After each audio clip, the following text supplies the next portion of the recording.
I'm Robert Schoenberger, automotive reporter for The Plain Dealer, and today I got to drive the Smart car. It's a very small car, but it really doesn't feel that way. From inside, you're dealing with as much headroom, legroom, hip room as you would for any compact or even some mid-sized cars.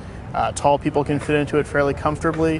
One of my colleagues sat down, he's 6'6" and had no problem getting in and out of the car. The Smart was a surprisingly fun little car to drive. It has a small 1-liter 3-cylinder engine, but with almost no weight to move around, it was very peppy and responsive. On the freeway, driving along, semis were passing by. I didn't feel sucked towards them or pushed away from them, anything like that. It just felt like driving any other vehicle I've ever been in. Where you really start noticing the differences, where parking, turning around has a very, very tight turning circle. Because it is a small car, hitting a pothole, you're going to definitely feel it. Instead of having the shifter on the floor or on the column, you had it right next to you at your fingertips under the steering wheel.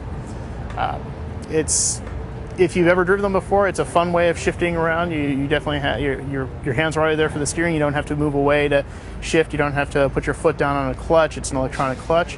Very comfortable system and smooth shifting car. The brakes are very responsive when you push a little bit harder. They have the electronic backups to really put that extra pressure if you stomp hard.